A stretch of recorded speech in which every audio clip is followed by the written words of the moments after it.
Uh, Global Policy Talk is an audiovisual discussion forum that brings perspectives and analytical frameworks to bear on some of the outstanding public policy issues of our times.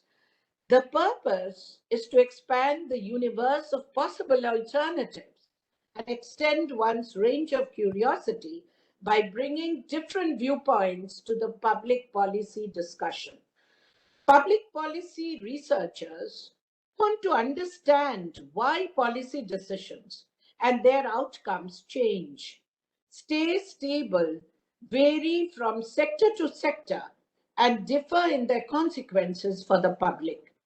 It is a distinctive and problematic area of study and tends to include in its baseline all political activity and institutions, from voting, political cultures, parties, legislatures, bureaucracies, international agencies, local governments, and back again to the citizens at the receiving end. Global policy talk will take up the challenges of democracy and discuss why some issues are taken for action and some are ignored, emphasizing, as truisms do, that public policy relates to the political construction of problems that are picked up for public action. Attempts have been made by researchers to explore what shapes policy narratives while being constrained by them at the same time.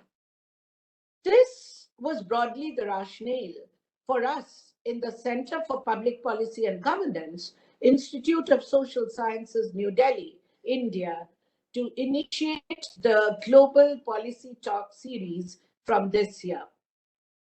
It is with great pleasure that I would like to resume my Global Policy Talk series with Professor Guy Peters, an outstanding academic, world-renowned writer, recipient of several awards, professor of public policy and administration, and currently Maurice Falk Professor of Government, Department of Political Science, University of Pittsburgh, USA. He has a long list of publications, but let me mention the three most recent ones. They are Democratic Backsliding and Public Administration, Cambridge University Press 2021. Administrative Traditions, The Roots of Contemporary Bureaucratic Behavior, Oxford University Press 2021. Zombie Ideas, How Bad Policy Ideas Persist, Cambridge University Press 2021 again. On a personal note, however, I still remember the first book that I read of Professor Peters, which has now received almost an iconic status, having been translated in several languages in several editions. The book, as you all might have guessed, is The Politics of Bureaucracy, a comparative perspective, which I read years back during my university days. He was the founding president of the International Public Policy Association, the co-editor of the journal Governance, and founding editor of International Review of Public Policy. He has been a recipient of the Lifetime Achievement Award from NISPACI and also the Fredericks Award for Lifetime Achievement in Public Administration. It feels wonderful talking to you, sir. In fact, talking to a legend in his lifetime, Professor Guy Peters. Now, Professor Peters, if you're ready, may I ask you a couple of questions? For this is the Global Policy Talk series, where we give you a couple of questions to ask, and you can have your own time to answer them. The first question, sir, could you tell us about the Department of Political Science, University of Pittsburgh? Do you offer courses in public policy and governance, sir? Oh, well, good morning or good afternoon in your case. And thank you for the very kind introduction. Actually, I'm the only person left in my department who does policy and administration. When I went to University of Pittsburgh, about 35 years ago, there were 4 or 5 people, including people you may well know, like Bert Rockman and Doug Ashford, who did policy work. But most they've left or retired. And most of the policy teaching, policy public administration teaching at Pitt now is done by the Graduate School of Public and International Affairs, which is a separate whole school. So I'm affiliated with them, but most of the teaching is there, and the department does relatively little. Right, right. You've talked of a transition from old governance patterns to new governance. In the data-driven knowledge economies of today, sir, what are the patterns visible that can lead to the evolution of a discipline of policy science? That's my next question to you, sir. Okay, well, there's several dimensions to your question. First is, what do we mean by new governance? And so that has a number of different meanings. One is the use of different instruments. So Lester Solomon talked about old and new governance in terms of getting away from policy instruments that depend upon command and control and going to so-called softer public policy instruments that require cooperation and more collaboration. Secondly, collaboration itself as a means of policy making, policy implementation is often referred to as new governance. That is, with the public sector actors not speaking from above and hierarchically, but working more directly with local governments, with not-for-profits, with societal actors in general, to collaborate, to design better, we hope, policies, and certainly facilitate their implementation. And thirdly, I think new governance now has come to mean greater flexibility. So it's a part of the same general sort of syndrome that is removed from more rigid, legalistic forms of policy making and implementation toward more adaptive and flexible means. Now, so what's driving this evolution? One is the complexity of problems. Climate change is the clearest example here. But issues like food security, the pandemic, et cetera, required a lot of interaction among various policy domains. The complexity of politics. Politics has always been complex, but with increasing levels of populism and democratic backsliding, as you mentioned in the introduction, politics has become a bit more difficult. We now have essentially more data, perhaps more data than we need to make policy. And then finally, new ideas, particularly the movement toward behavioral policy analysis, where instead of focusing on law and assuming control, assuming compliance, we look at mechanisms that can facilitate and will, in fact, ease compliance, behavioral instruments like nudge, as well as, again, the legalistic and formal instruments. And you mentioned, I think, in the question about whether we're moving toward a discipline of policy sciences. Right. And I think perhaps not a discipline, but certainly an approach. But the important thing about such an approach is that it is multidisciplinary. So my old colleague and mentor, Richard Rose, once said that what policy faces is disciplined research, but undisciplined problems. That is, the problems that we deal with require the input from economists, political scientists, sociologists, lawyers, et cetera, et cetera. So the problems are inherently multidisciplinary, but most of us still do our work, our research within a single discipline. So the real task then for policy studies and policy analysis is to bring all that various strands of disciplined research together to bear on policy problems. Right. Thank you, sir. Now, how do you bring the state back in? Is the current debate in post COVID times. Is governing development the biggest challenge of our times in both the North and the South? What is your take on this issue? Okay, well, first I would say that the state never really left. We brought it back in 4 or 5 times, but that's mostly just academic talk. And it has, in some ways, has more to do with academic theories than it has had to do with the realities. The state's always been there. It's changed, it's become, it's adapted, but the state has always been there, except in the few stateless societies that exist in so-called failed states. Well, those are actually relatively few. Now, the state may be weaker in some ways than it was, and it may be different than it was, but it is still there and has been there.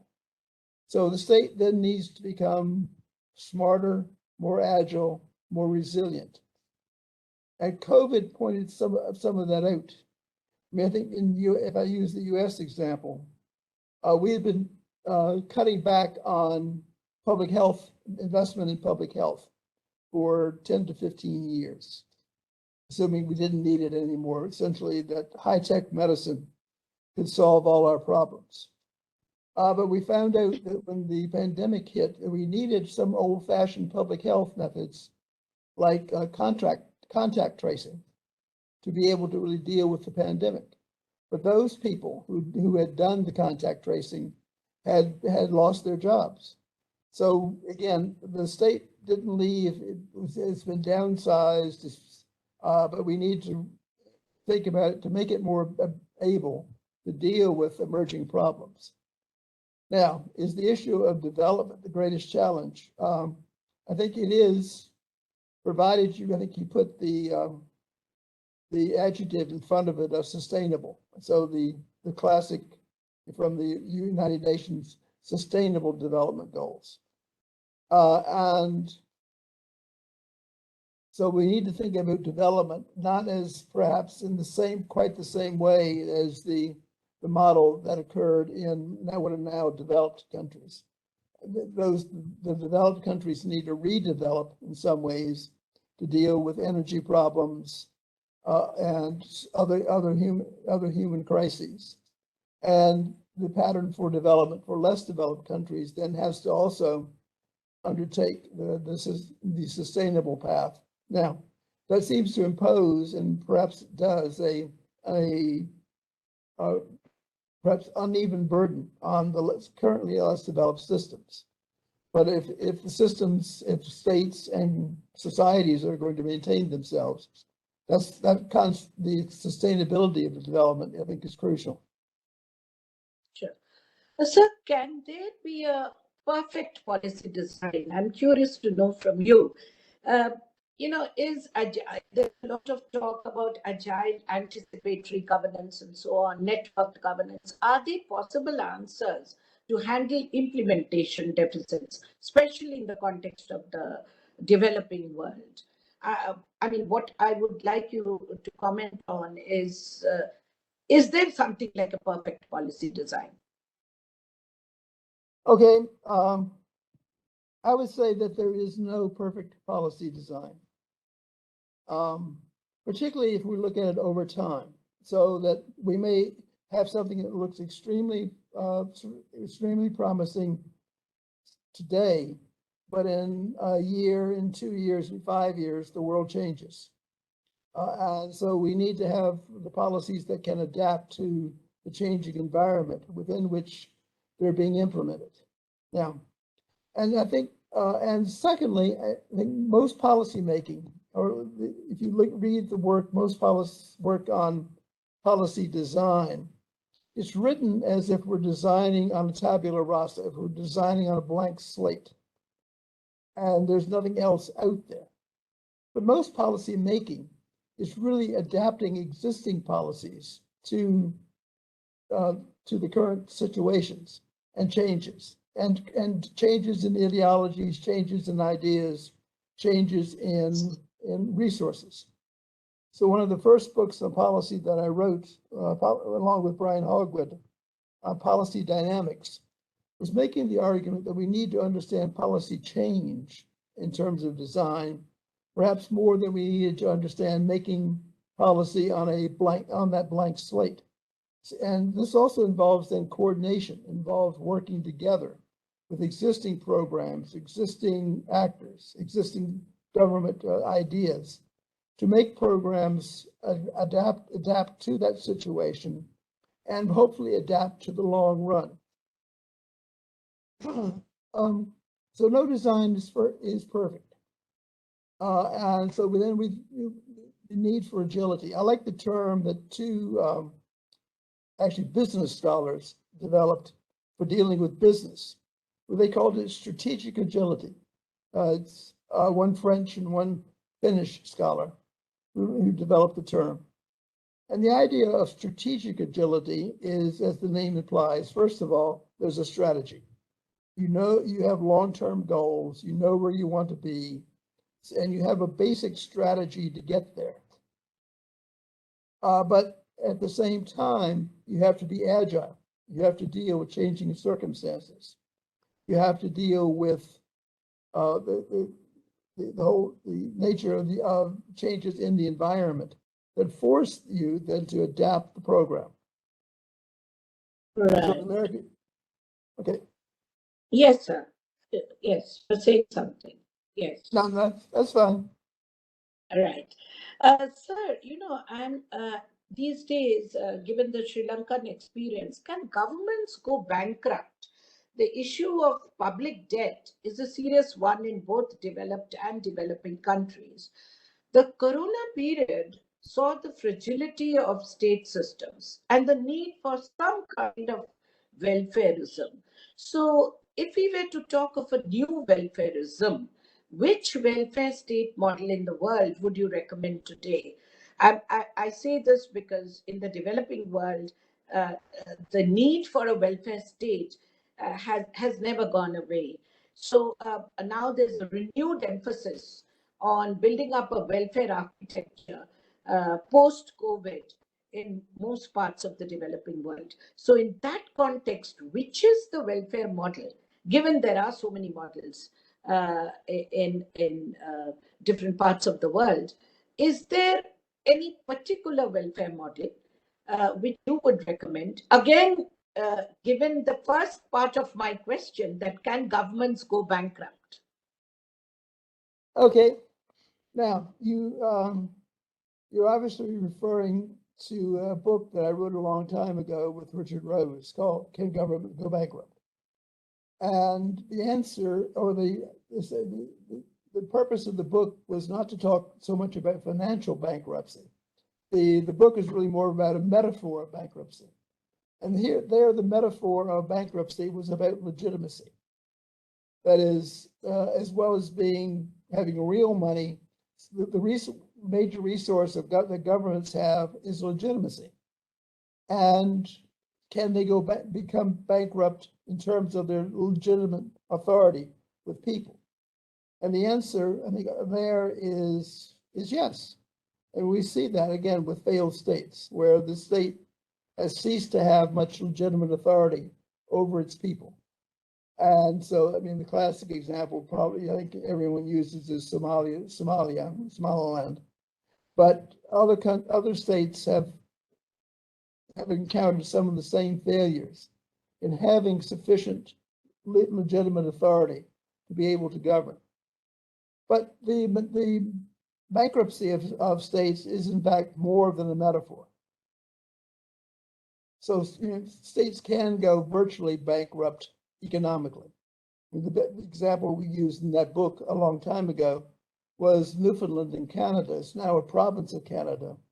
But prior to the Second World War, it was an independent colony, perhaps even becoming a state in itself.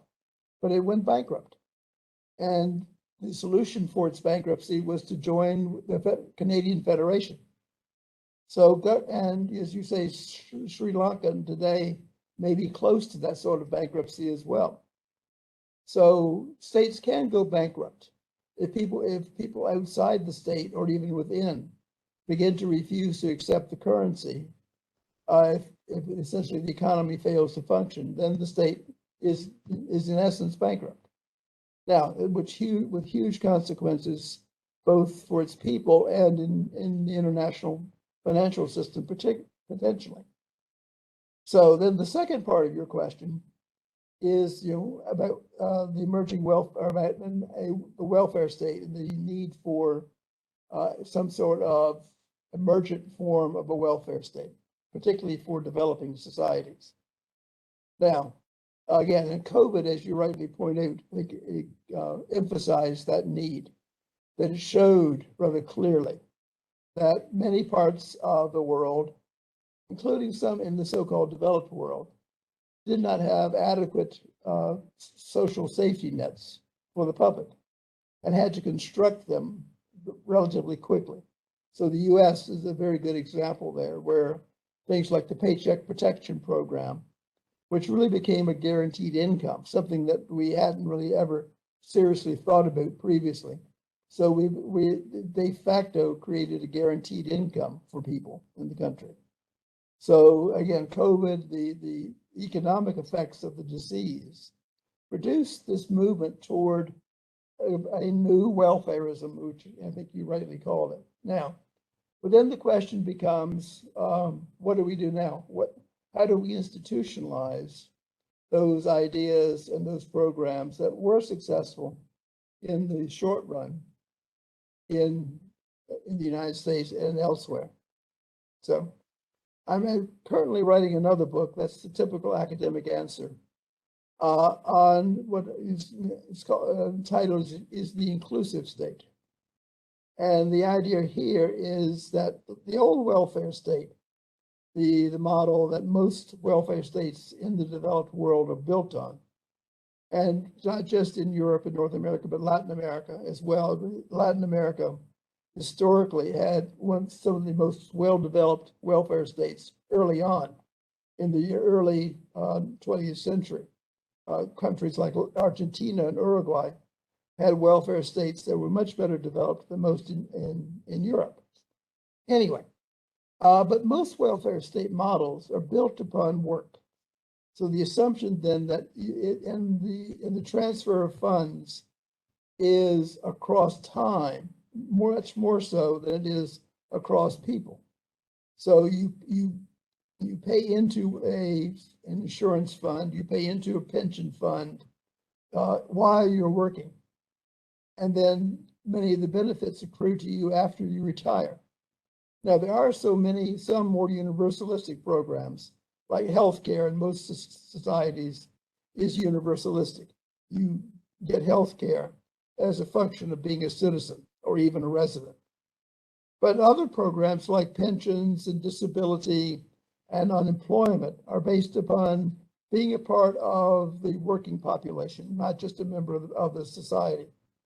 So arguably, the new welfarism, particularly given the changing nature of work and the movement toward a so-called gig economy, where people work perhaps for short times for one company, work for themselves for a while, work for another company.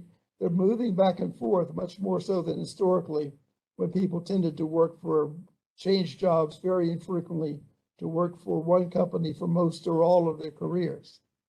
So we need then to shift the welfare model to a more universalistic one that's inclusive, and also begin to try to think about other forms of inclusion, including political inclusion, where many people are left out of the political process.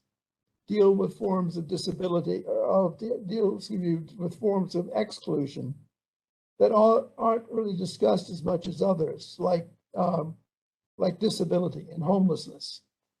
Now, so we know that economic inequality, both across countries and within countries, has been increasing fairly dramatically over the last 20 years. And the work by the French economist Piketty has, among others, has made that very clear. But again, we need to think not just about the simple economic inequality measures, put a broader notion about welfare, again, that is more inclusive. Thank you, sir. Now, my next question would be the big debate about authoritarianism versus democracy still continues. There are examples of policy success and policy failure in both.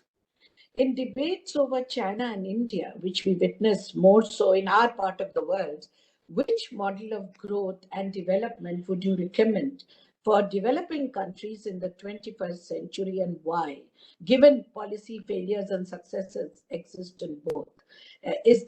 Would you recommend the Chinese model or the Indian model, and what would be your reasons for recommending that particular model for the developing? Well, I'm not an economist, so I'm not perhaps qualified to talk about economic development. But the first thing I would say is that I would tend to favor India's pattern simply because it's more democratic. So its base has democratic roots, and in general has been less top-down. Now, in some ways, it hasn't perhaps produced as rapid development as China, but fundamentally, I think it's probably more sound. And so any development project, any developing system is going to require a certain amount of top-down use of hierarchy, because you're forcing shifts, you're forcing people to do things that they haven't done in the past. And so you have to have some means of implementation that produce those changes. Excuse me. So, but those top-down elements, if too heavy-handed, then have negative unintended consequences. Again, I think we say that to some extent with the way China has been handling the COVID epidemic by these massive lockdowns, shutting down whole cities, and producing a certain amount of dissatisfaction among the public with that policy that is so heavy-handed.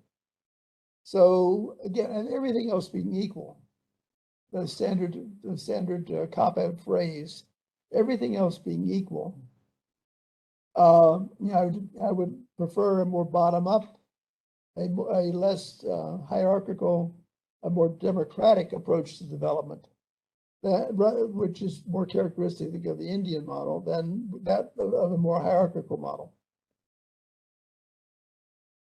Yes, sir. Thank you. You've done a lot of work on comparative public policy. What is your recommendation for a comparativist approach for studying politics and public policy today? Is there an urgent need to codify the results of representative, cooperative, and collective research to enable us to learn from the best practices in different ecological settings? And how much of learning has really taken place, in this, as let's say, learning from best practices of each other, either in the developing world or in the developed world. So what has been the substantive gains of the comparativist approach to public policy, to the kind of work that you have done? So would you be able to defend that approach again in today's times? Okay. Well, again, I think we need to perhaps separate out the academic side of comparative research from the more practical side. So from the academic side, I mean, it's a way to test, it's been an important way to test certain models of policymaking. Do they hold up when they're taken out of the settings in which they were developed? So on the academic side of the comparative debate, it's been crucial for really building theory about policy and what factors economic, social, and political conditions play in policy choices. But I think you're, in some ways, you're asking about the more practical side, which is fair enough. So one of the current mantras about policymaking and public policy in general is evidence-based policymaking. So the assumption is that we can make better policy in our own countries if we scan the globe and see what other countries have done successfully, and then import those ideas about policy to our own setting. Now, in some policy areas, that may work reasonably well. So in medicine, it's probably been the most successful because a lot of medical practice per se is technical. And everything else, most people's physiology, regardless of whether they live in Africa, Asia, or Europe, is pretty much the same. Now, but that doesn't take into account the social dimensions of medicine. It doesn't take into account the political dimensions of medicine and policy dimensions. So evidence-based policymaking is a wonderful idea because again, we use the whole world as a laboratory, and we can pick out the best ideas from what's going on in the rest of the world. But the question is whether the evidence that we observe in some other country, whether the models of policymaking and policy implementation that we observe there can really be taken as a whole and brought back to our own setting without understanding the social and economic and cultural factors that made those policies successful. And those you can't transplant typically, or you may not want to. So we need then to learn how to learn. Donald Sharon had talked about. We need this sort of second loop learning, where we learn how to learn. And for policy and for politics, for any social science for that matter, we need to learn about, again, that everything that we do in policy is embedded in social and economic and cultural factors, and that we can't transplant policies nearly as easily as we'd like to do. So then we need to, comparative policy then becomes understanding how those other factors influence the actual success and failure of particular policies. Now, but evidence-based policy making has also had a political dimension. And someone said that evidence-based policy making has become policy-based evidence-based making, as we sort of turned the phrase around. That is, politics may drive the choice of evidence. If you have an idea, a political policy idea that's fairly founded upon an ideology or a particular policy view of the world, political view of the world, then you may go out looking for evidence to support it, rather than simply doing a fair test and a fair scan of the environment in terms of what evidence is available out there. So we also need to protect ourselves against that policy-based evidence making, to make sure that the evidence that's being gathered and used is fair, and in fact is representing what's been successful, rather than a very selective sample of the successes and failures of policy. So therefore, again, is the need to develop the learning potential within the policymaking systems. And unfortunately, I think over the last 20 to 30 years, we've downgraded some of our learning potential. When I first started doing policy work, there was a huge amount of evaluation research going on. And it was very formal, it was very strongly methodological, and we could learn from failures and successes of policies, not just short-term, sort of quick performance measures, but get a really deep understanding of what was going on in the world, in the policy world. Now, a lot of that evaluation research is no longer funded, and what's replaced it has been performance management, which tend to be, questions about how well did you hit your targets as an organization, as a civil servant, which doesn't really give you the answers to what is producing good results, whereas the evaluation research came a lot closer to that. So I think, again, we've to some extent, even when sort of somewhat paradoxically, when we have a wealth of information available through big data, et cetera, we've really downgraded our capacity to learn, and to some extent, even our willingness to learn. And a final point to make about this is to think about policymaking as experimental. Now, several questions back, you asked, can we make a perfect policy design? And again, my answer was no. It's very likely to be, even if it's good, it's not going to be perfect. So one way to think about any policy that we're making, particularly social policy, is that it's an experiment. Now, people don't like to be guinea pigs for an experiment, but in essence, they wind up being so. Now, if we think about policies as experiments, then we also begin to think more about them as learning opportunities. And very few politicians are willing to do this. But in essence, that's what we're doing. There have been some large-scale policy experiments. For example, the Finnish government a few years ago did a large-scale experiment about a guaranteed income. What would people do if they were given a guaranteed income, whether they worked or not? And the answer is they continued on with their lives pretty much as they had before, but felt more secure. So good experiment. We learned something. So we need to think about both designing real world experiments, but then the cast of mind that what we're doing is de facto an experiment. Right. Thank you, sir.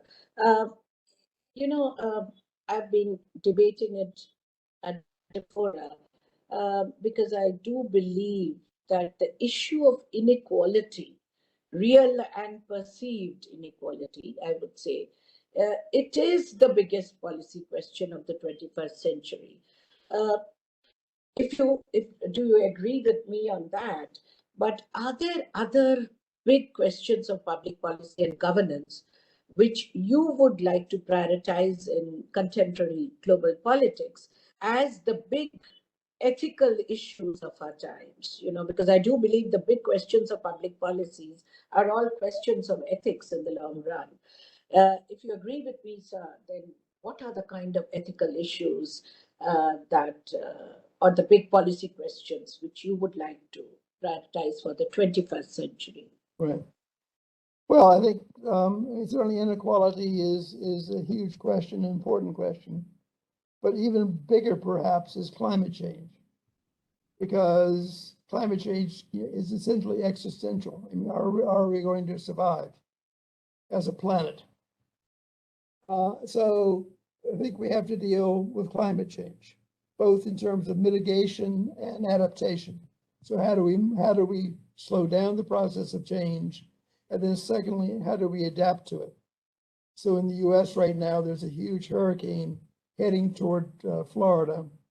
And basically the state isn't prepared for what will be larger storm surges, more rain than even in previous hurricanes. So all these changes in the climate need to be dealt with, and we need to think about ways in which we can govern climate change. Now, this is what Ben Kishore and his colleagues called a super wicked problem.